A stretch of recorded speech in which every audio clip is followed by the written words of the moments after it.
Hello and welcome to HIM Tutorials as second chapter components of food we are doing, and the subtopic types of nutrients is going on, in which we have already discussed about the proteins, carbohydrates and fats. And today in this session we are going to learn about the objectives, that is we will learn about the vitamins and we will learn about the minerals. So first let's start with the vitamins. So vitamins are a scientist known as Casimir Funk, and vitamins are required in our body in very small amount, and they are not providing any kind of energy, but they help in growth and maintenance of the body. So they help in growth of the body and maintenance of the body. Also they help in absorption of nutrients which are provided to our body by the carbohydrates, fats and proteins, and the most important function is that it plays a very important role in the chemical reactions which goes on in our body, chemical reactions. And the vitamins are number of types, as vitamin A, vitamin B. Actually vitamin B is a complex of number of vitamins like B1, then B2, then B6, B9, then B12, and they are called as B complex because it's a large group of vitamins, so it is called as B complex. Okay, then vitamin C, vitamin D, vitamin E and vitamin K.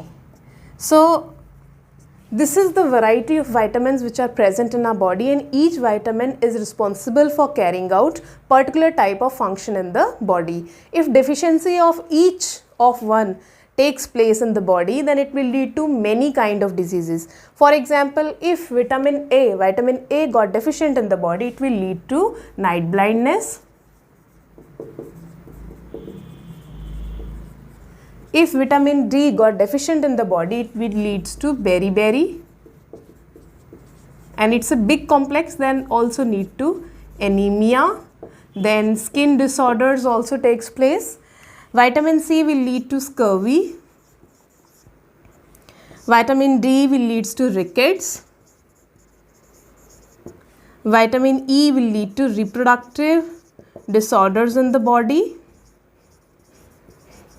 And vitamin K will lead to excessive bleeding, which is also called as hemorrhage. So each vitamin, you can see that each vitamin is very important for the proper functioning of the body, and if any one of this vitamin got deficient in the body, it will lead to very severe disease in the body. Now these vitamins are categorized into two types. They are fat soluble and they are water soluble, and only two vitamins, that is vitamin D and vitamin K, they are formed in our body. Our body is capable of forming only two types of vitamins, that is vitamin K and vitamin D. But rest of the vitamins, as vitamin A, B, C and E, these vitamins are provided to our body with the help of food, the balanced diet which we eat. Okay, and if we categorize them into water soluble and if we categorize them into fat soluble, then water soluble vitamins are B and C, and the fat soluble are A, D, E and K. Vitamin B and C, they are just present in the blood, because when we eat food, they got absorbed, these vitamins are absorbed with the glucose in the blood, and blood will provide that vitamins to the proper functioning of the cells of the body. And the excess amount of, if B and C is present in our body, that will be just thrown out from our body with the help of different processes which is called as excretion. Okay, and the fat soluble vitamins, they are stored in our body inside the fat, and whensoever our body want to have these vitamins as A, D, E and K, they are just taken up or absorbed from the fat which is present or stored in our body. So this was all about the vitamins, and now we will learn about the minerals. Minerals are also very important for the normal functioning of our body. They are also required in very small amount, and actually they are the inorganic salts which contain many chemical elements, and those elements are very much required for the normal functioning. And minerals are also in number of types, as first is calcium, then iron, iodine, phosphorus, then your fluorine, then your potassium and sodium.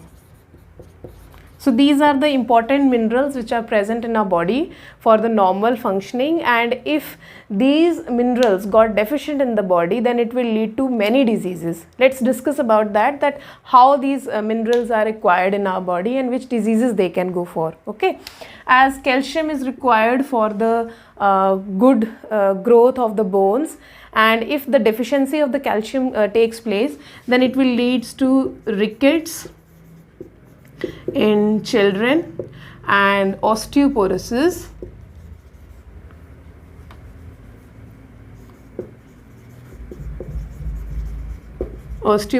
in adults. Okay, iron is also required for the normal functioning of the blood, and if deficiency of the iron take place, then it will lead to anemia.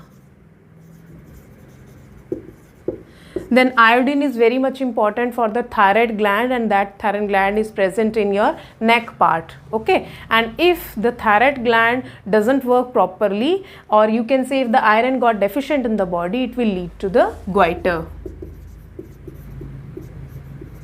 Then phosphorus is also very much required for the normal teeth, normal functioning of the teeth and bones, and if the deficiency of the phosphorus take place, then it will lead to the poor growth of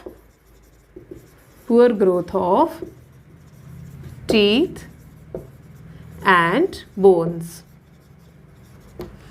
Fluorine is also very much required for the normal functioning of the teeth. Okay, and potassium and sodium, these are very important because they are playing a very important role in maintenance of the water balance in the body. So they help in maintaining the water balance in the body, iron balance in the body, and most important, they are helpful in making the normal functioning of nervous system. And this system is the main system for sending and receiving the messages in the body from the different parts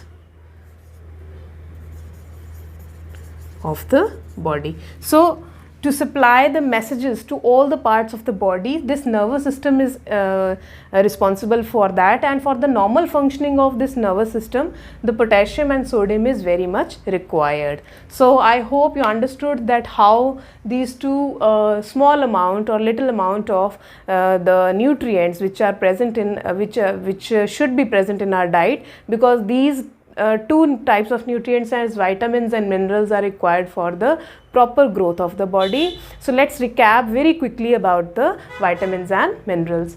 As vitamin is given by the Kashmir funk, and it is required for the growth of the body. It helps in many chemical reactions. It has number of variety. Vitamin A deficiency leads to night blindness. Vitamin B leads to beriberi, anemia, many skin disorders, because it's a big complex called as B complex. And vitamin C deficiency leads to scurvy. Vitamin D, rickets. Vitamin E, reproductive disorders. And vitamin K lead to excessive bleeding, that is called as hemorrhage. And these vitamins as vitamin D and vitamin K, they are synthesized in our body, but rest with vitamins as vitamin A, B, C and E, they are not synthesized in our body, so they should be provided to our body with the help of food which we eat as a balanced diet. So they are categorized into two forms as water soluble vitamins as B and C, and fat soluble A, D and K. And if we go for the minerals, then minerals are the inorganic salts, and calcium deficiency leads to rickets in children, osteoporosis in adult. Then iron leads to anemia, iodine leads to goiter. Then phosphorus, if deficient in the body, it will lead to poor growth of teeth and bone. Fluorine is also responsible for the poor growth of teeth if got deficient in the body. And potassium and sodium are very important because they help in the maintenance of water balance in the body. So I hope you understood very clearly about the vitamins and minerals. So up to our next video, keep watching, keep learning. Thank you so much.